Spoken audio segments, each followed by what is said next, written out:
إحنا يوميًا بنتعرّض لأكتر من 60 مليار مسج، رقم كبير بس دي حقيقة، ما بين إعلانات في الشارع أو على التلفزيون أو في الreels أو حتى على السوشيال ميديا، وكل ده بيشترك تحت جملة واحدة بس، لو سمحت بُص لي، أو لو سمحت انتبه ليّا. كل الbrands اللي في العالم بتتنافس على انتباهك أنت، وعلى الattention بتاعك، وفي نفس الوقت أنت كcontent creator أو أنت كbusiness owner محتاج تجذب انتباه الaudience بتاعك في وسط الزحمة دي. علشان كده إحنا في الفيديو بتاع النهارده هنتكلم على صناعة الhook، وده دلوقتي بقى جزء كبير جدًا في عالم الcontent creation، وأداة مؤثرة وأداة بقوة إزاي بتأثّر فعلًا على نجاحك، لإن بقى في زحمة، وبقى في وفرة في المعلومات، وبقى في وفرة في الcontent، فعشان تتميز محتاج تكمّل معايا الفيديو ده للآخر، علشان نعرف بشكل علمي وعملي إزاي نصنع hook في الفيديو أو في الreel يخلّيك تكسب انتباه المشاهد للآخر. إيه هو الhook؟ الhook هو اللحظة اللي بتكسب فيها الانتباه في أول 3 ثواني في أي reel أو في أي content أو في short content بالذات، علشان تخلّي العميل يقول لك أنا الكلام ده يهمني أنا عايز أكمّله. بس في معايير لازم تكون عندنا في الhook علشان فعلًا توصل للنتيجة اللي أنت عايزها. أول جزء في الhook وهو الhook point. الhook point دي هي الجملة أو الفكرة أو الصورة اللي أنت بتعرضها في أول الفيديو أو في أول الreel علشان تشد انتباه المشاهد أو الaudience بتاعك. بس في 3 معايير مهمة جدًا لازم تكون في الhook point دي علشان فعلًا الaudience بتاعك أو المشاهد بتاعك يُقف عندها في أول 3 ثواني ويحس إن هو هيفقده حاجة.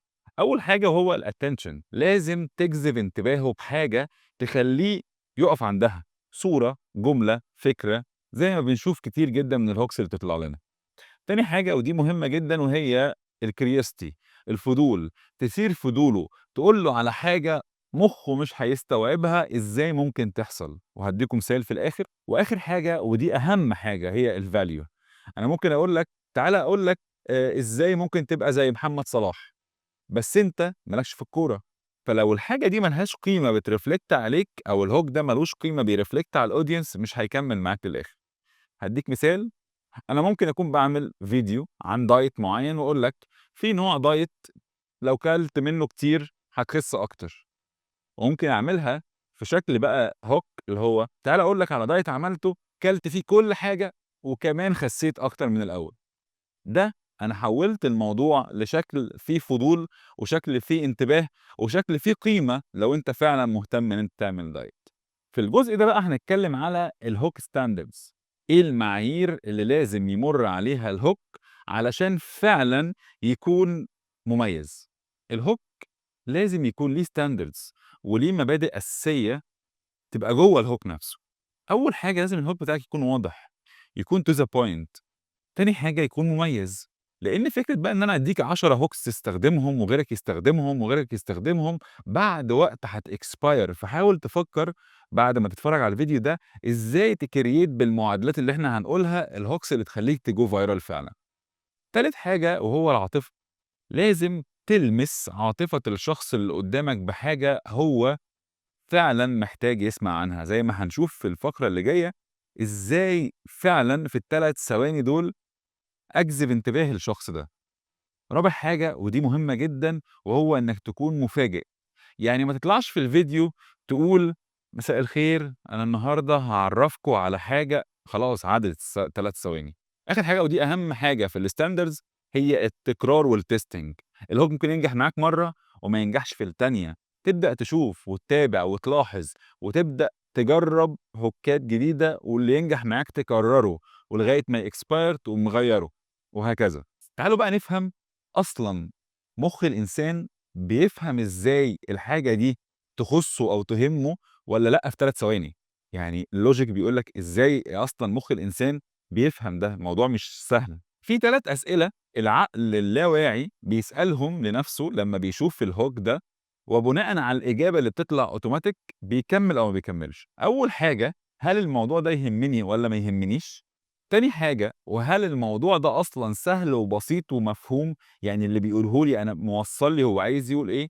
وآخر حاجة هل هو عاطفي وبينتمي ليّا وبانتمي ليه الموضوع ده والّا لأ؟ يعني أنت مثلًا لو أنت بتقدّم محتوى لرجال الأعمال وعملت hook حلو جدًا فيه كل المواصفات وبتتارجت بيه رجال الأعمال والalgorithms بتاعتك أصلًا قارية إن الaudience بتاعك رجال أعمال، وعملت فيديو أو hook بيتكلم على تعالَ أحكي لكم إزاي طريقة عمل البيتزا، مش هيrefer ليه، فبالتالي أوتوماتيك في ال3 ثواني الإجابات دي هتحدد هل الaudience بتاعك هيكمّل والّا مش هيكمّل. فمهم جدًا تبقى أنت عندك إجابات في الhook بتاعك للaudience ده، يعني معنى كده الhook علم، علم، لازم أكون متماشي معاه، أكون متماشي معاه عشان في سرعة وفي consumption في الcontent. هادّيك بعض الtips كده تركّز فيها هتفرق معاك جدًا. أول حاجة quality الصورة مهمة وبتفرق. تاني حاجة إنّك توصّل الفكرة بوضوح وبسرعة بتفرق. تالت حاجة وهي دي أهم حاجة يكون في value بيفرق. ورابع حاجة لو قدرت تكون مختلف ومميز طبعًا بيفرق زي ما قُلنا قبل كده. تعالوا بقى نتكلّم عن حاجة مهمة جدًا في الhook وده اللي بيخلّي الناس تكمّل الفيديو للآخر، ما أنا مش هدفي إن هو يتفرّج على الhook ويمشي، وهي الstory telling. الstory telling طبعًا بنسمع عنها كتير، وبنسمع كل content creator يطلع يقول لك لازم الstory telling. بس إيه هي عناصر الstory telling؟ لازم تخلق قصة تخلّي الaudience يشتغل عنده في مُخّه حاجة اسمها المرآة العصبية، يعني يعيش بشكل لا واعي جوّه القصة دي أكنه هو البطل، لإن أنتم عارفين أي قصة فيها بطل وصراع ومكان أو فكرة وحل، فلازم هو يحس بالانتماء للفكرة دي، زي إن أنت مثلًا دلوقتي أنت صاحب business أو صاحب مطعم، فأنا باجي أقول لك أنا كان عندي مشكلة مع الموردين وحليتها بشكل معين وعملت كذا وعملت كذا، أنت غصبٍ عنك أوتوماتيك بتعيش القصة معايا. فطول ما أنت في الcontent عندك الstory telling فيه الcriterias دي وفيه الحاجات دي كلّها، هتفضل مخلّيني معاك من ال3 ثواني لغاية الدقيقة ونُص أو حتى لغاية الcontent كلّه ما يخلص. عشان كده الstory telling مهم جدًا. أنت بتدخّلني معاك فأنا بابقى بشكل غير واعي عايز أبقى زيك، أو عايز أبقى أواجه المشكلة اللي أنت واجهتها دي أنا واجهتها أصلًا.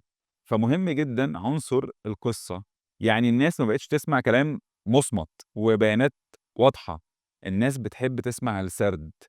إن أنا أقول لك تعالَ أعرّفك في الفيديو ده، هنوصل من هنا لهنا، وبنهاية الفيديو هتوصل لكذا، وأنا كنت أعرف واحد صاحبي بيعمل كذا وعمل كذا وهيعمل كذا. هو ده اللي هيخلّيه الaudience بتاعك يكمّل معاك الcontent بتاعك للآخر. هننقل مع بعض بقى لحاجة مهمة جدًا وده اللي جاي السنين اللي جاية، الناس ما بقتش تهتم بالأرقام، الناس بقت تهتم بالثقة، حتى لو عندك 100 follower بس أنا واثق فيك، أنا هاتابعك وهاخد بكلامك. فكرة بقى إن أنا يبقى عندي ملايين من الfollowers بالعكس، ده بيهِد الثقة لإن أنا عارف إن أنت شغّال بشكل غير مباشر، شغّال بشكل تجاري، لكن ابني ثقة في الcontent بتاعك مع الaudience بتاعك regardless بعدم النظر إلى الأعداد أو الأرقام، وده هيوصّلك لمرحلة من المراحل إنك فعلًا تأثّر في الaudience بتاعك ويسمعوا كلامك. إزاي أبني الثقة دي؟ هادّيك بعض الtips and tricks برضه زي ما متعودين مع بعض. هم 3 حاجات مهمين جدًا تركّز عليهم. عشان فعلًا تبني الثقة في الcontent بتاعك، خبرة، شفافية، استمرارية. خبرة إنك تبقى فعلًا عندك خبرة في الحاجة اللي أنت بتتكلم فيها، ما ينفعش تخش على ChatGPT تطلّع أي topics وأي كلام وتقوله، لازم وأنت بتتكلم تقول أنا بقى لي كذا وباعمل كذا والخبرة بتاعتي كذا. زي أنا مثلًا، أنا واحد شغال في الmarketing من 2016، أنا خريج marketing، أنا معايا ماستر في الmarketing، أنا معايا ماستر من UK في الmarketing، فده مخلّيك تسمعني وأنت عارف إن أنا اللي باقوله ده قد يكون بنسبة كبيرة علم باتكلم فيه من الكتب، وفعلًا أنا باتكلم فيه من الكتب. تاني حاجة وهي الشفافية، أنا مش طالع أقول لك إن أنا أصلًا content creator والمحتوى بتاعي viral، أنا باقول لك معلومات أكاديمية جرّبها عندك، أو معلومات علمية وأكاديمية جرّبها عندك، فلازم تبقى أنت برضه عندك شفافية مع العُملا بتوعك.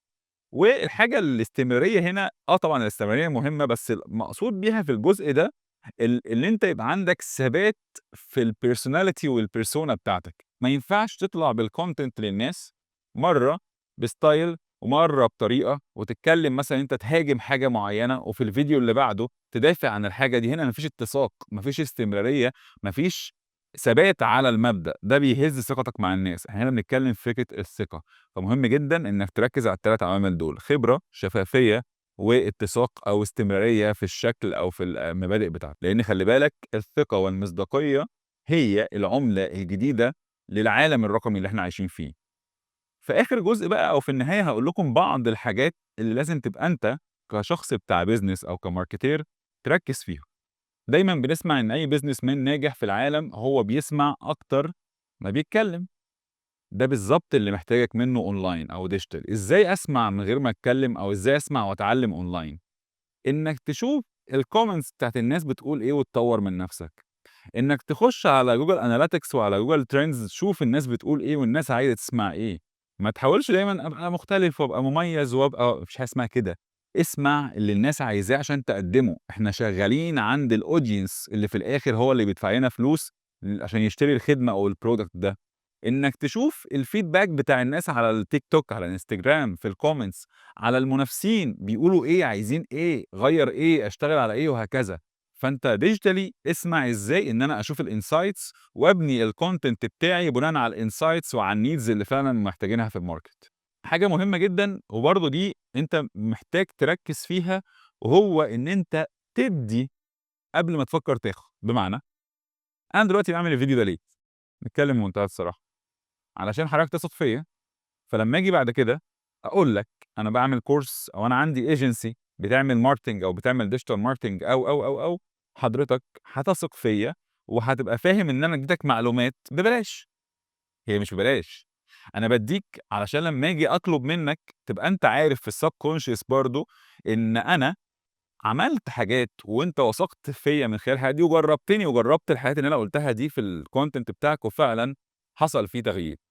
فخلّيك دايمًا عندك عطاء، مبدأ العطاء في الcontent بتاعك. ما تركّزش أصل أنا لو قُلت كده هاحرق الcontent بتاعي، هاحرق الbusiness بتاعي، لأ. ادّي بlimit بس ادّي كتير عشان الناس تبقى مبسوطة، فتبدأ تbuild relation بينك وبينهم، فتقدر بعد كده تعمل لهم retargeting وremarketing وتبيع لهم اللي أنت عايزه. آخر حاجة وكلمة السر اللي بيقولها كل صُناع المحتوى هي الاستمرارية. ركّز في الاستمرارية، ما تركّزش في النتايج. يعني إيه؟ يعني أنا هدفي أكتب على white board قدّامك كده في المكتب، هدفي إن أنا أنزّل كل أسبوع فيديو، هدفي إن أنا أعمل كذا. استمر هتوصل. ما فيش حد استمر على حاجة سنين إلا ووصل ونجح فيها. أنا أحمد سيف، وده كان فيديو عن صناعة الhook. أشوفكم في فيديوهات تانية على القناة إن شاء الله. بس ما تنساش إنك تعمل subscribe ولو الفيديو فعلًا عجبك تعمل like وshare علشان تساعدني إن أنا أكون متحمس أعمل فيديوهات تانية وأكمّل لكم معلومات في عالم الdigital marketing وفي عالم الmarketing والbusiness بشكل عام وفي الmarketing بشكل خاص. أشوفكم في فكرة تانية وفي فيديو تاني. شكرًا.